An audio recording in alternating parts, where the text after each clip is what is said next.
22. National Uprisings. The Easter Uprising. Right in the middle of World War I, Great Britain had to deal with a battle at home. The last time we visited the country of Ireland, just off England's western coast, the people of Ireland were fretting under British rule. Ireland had been part of the British Empire for more than 300 years. For the last 100 years, Ireland had to send its representatives to the British Parliament and had no government of its own. The Irish had suffered from famine, and the English had done little to help. And when the Prime Minister, William Gladstone, had tried to convince Parliament to pass the Home Rule Bill that would give the Irish the freedom to govern themselves, Parliament refused. Gladstone had long been convinced that the way the English treated the Irish was not only wrong, but also stupid. The worse the English treated the Irish, the more the Irish would hate the English. He called the English rule of Ireland 7 centuries of misgovernment, and warned the English that this misgovernment was bound to bring trouble. A cloud in the west, the coming storm. The Irish would remember being forced to pay rent to absentee landlords and being forced into obedience to the laws those landlords had made to the end of time. William Gladstone's fiery speeches did convince Parliament to pass laws that gave Irish peasants the right to buy back some of the land they had lost to greedy English landlords. Parliament hoped that this would help to make Ireland a little more peaceful. William Gladstone also helped to pass a law that would give Protestants and Catholics equal rights in Ireland. Meanwhile, the people of Ireland were beginning more and more to speak of themselves as Irish rather than British. The Irish poet William Butler Yeats wrote poems that celebrated Irish ideas and Irish words. The Gaelic League was founded. Its members hoped that the Irish would be able to abandon speaking English in favor of the ancient Irish language called Gaelic. An organization called the Gaelic Athletic Association taught Irish boys to play ancient Irish games like hurling. Resistance groups, like those that had grown up in countries all over the world, had formed. The group Young Ireland wanted to work towards freedom from England by changing the laws of Great Britain. The Irish Republican Brotherhood, also called the Fenians, wanted to fight for freedom, and the Irish Land League organized poor tenants against their landlords. The Land League taught poor Irishmen and women that they could resist the English by refusing to work for English employers and by not buying from English merchants. One of the English landlords who found that his Irish employees were no longer willing to work for him or buy from him was named Charles Boycott. From then on, this form of resistance was known as the boycott. But the most powerful of these resistance groups was organized in 1908. It was called Sinn Féin, which is Gaelic for us alone. Sinn Féin wanted Ireland to remain under the British Crown, but to get its own parliament and its own self-rule back again. Ireland would be a separate, independent country, but it would be loyal to the English monarch, just like Canada. Many Catholics in Ireland liked Sinn Féin's ideas, but Protestants in the north of Ireland were afraid of what might happen if Ireland, which still had more Catholics than Protestants in it, got self-government back again. Under British rule, Protestants and Catholics were equal, but if Irish self-rule were restored, Catholics would be in the majority. What if Catholics then turned around and treated Protestants badly? Most of the Protestants who didn't want Ireland to have home rule lived in the north of Ireland, in 6 counties called Ulster. Ulster was very different from the rest of the country. Because Scottish Presbyterians had settled there many years ago, many Ulster Irish were Presbyterians. The rest of Ireland was filled with farms, but Ulster was filled with factories and shipbuilding companies. Almost 500,000 people in Northern Ireland, most of them Protestants, joined together to sign a document called the Ulster Covenant. It read, "We are convinced in our conscience that home rule would be disastrous, that it would destroy our civil and religious freedom, our citizenship, and the unity of the empire. We will use all means which may be found necessary to defeat the present conspiracy to set up a home rule parliament in Ireland." All means necessary meant that if the British government gave Ireland home rule, the Northern Irish Protestants would fight back. A secret army called the Ulster Volunteer Force formed. It had 100,000 soldiers in it. The Ulster Volunteer Force was well armed because it bought hundreds of guns and many tons of ammunition from Germany. Germany was happy to do anything that would cause the British trouble at home and distract them from the war. Now there were two different sides in Ireland, one threatening to fight if Ireland wasn't given home rule, and the other threatening to fight if it was. Violence was inevitable, and it erupted on April 24th,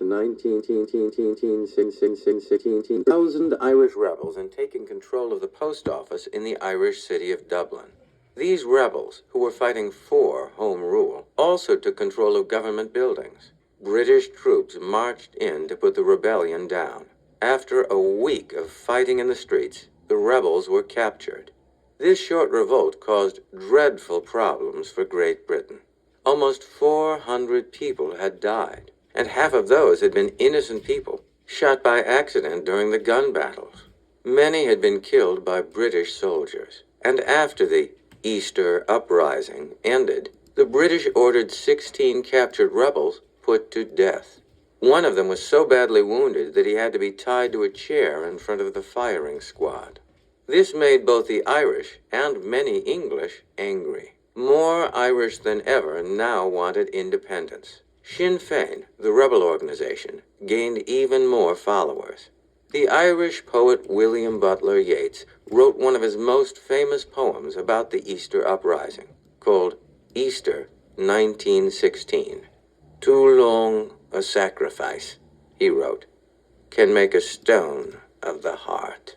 Now, the poem concludes, the times are changed utterly. Ireland and England could never go back to their old relationship. They would always be enemies. 2 years after the Easter Uprising, Sinn Féin set up its own government in Ireland, calling it the Dáil Éireann, or Irish Assembly. The Dáil Éireann announced that Ireland would now govern itself, no matter what the British thought.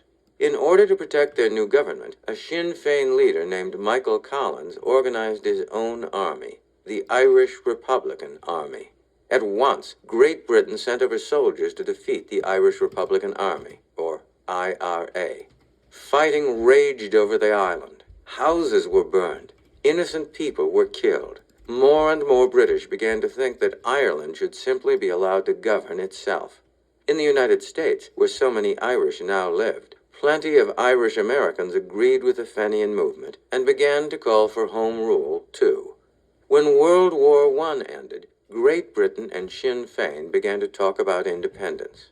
Months and months later, in 1921, Sinn Féin and the British government signed a treaty. This treaty would make most of Ireland into a country called the Irish Free State. Like Canada, the Irish Free State would still be loyal to the British monarch, but it would rule itself, have its own parliament, and make its own laws. William Butler Yeats was invited to become a member of the brand new Irish Parliament. But Ulster, the 6 counties in the north of Ireland where so many Protestants lived, would not be part of the Irish Free State. Ulster would remain part of Great Britain. Not everyone in Ireland was happy with this treaty. Some of the Irish objected to losing Ulster. Others wanted Ireland to be completely independent, without even formal allegiance to Great Britain. Michael Collins himself was assassinated by Irish rebels who believed that Collins had betrayed Ireland by agreeing to be loyal to Britain's monarch. Sinn Féin itself didn't like the idea of Ulster remaining part of Great Britain, but the treaty seemed to be the only way to end fighting between the two countries. By 1923, the Irish Free State was governing itself. 14 years later, Great Britain would agree to allow the Irish Free State to become a completely independent country called Éire, or the Republic of Ireland. But Ulster, or Northern Ireland, remained part of the British Empire, an unhappy and trouble-filled part, where Catholics were too often harassed, robbed, and even beaten by their neighbors. Indian nationalism. Okay, so we finished the first part of chapter 22. and I am going to now go over the answers with you. So if you need a few minutes to get the outline and do everything, go ahead and do that. And if you don't, I'm going to go ahead and just give you the answers. So, number 1, the word is govern. Number 2, he was talking about the English rule of Ireland. Number 3, they wanted Ireland to be free of English rule. Number 4, they refused to work for him or buy for him. Number 5, Sinn Féin's, what was Sinn Féin's goal? Sinn Féin wanted Ireland to have its own parliament and self-rule. Number 6, why did Protestants? They were afraid that Catholics.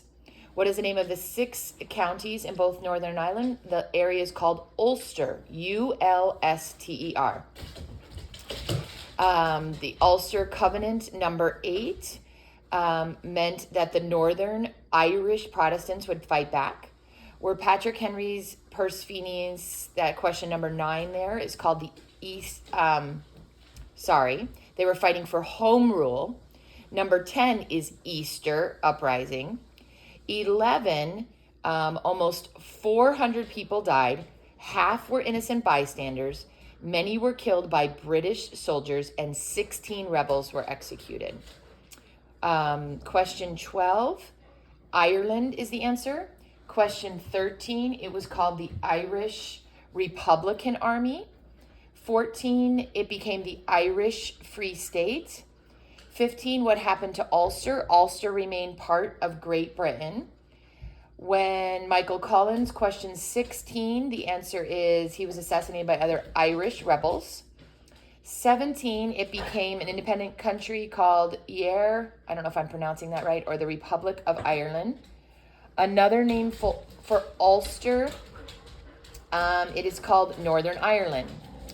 And then on the outline there, it would give Ireland is A,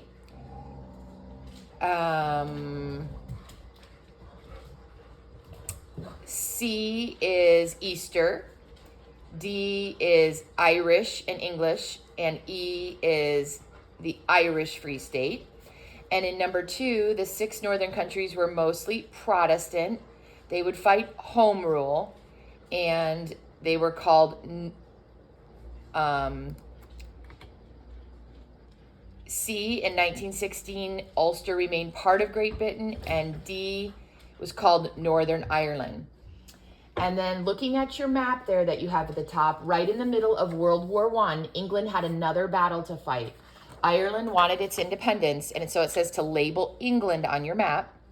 One of the revolts in Ireland happened in Dublin. Label Dublin on your map. In 1921, England signed a treaty that would make Ireland the Free State. Label the Irish Free State on the map. And 6 counties in the north of Ireland decided they did not want to be part of the Irish Free State. Label this area on the map with the correct name for these 6 counties. And that is the end of chapter 22. If you needed to pause it and do anything as you're going, that's great. And I am done with the first part of 22.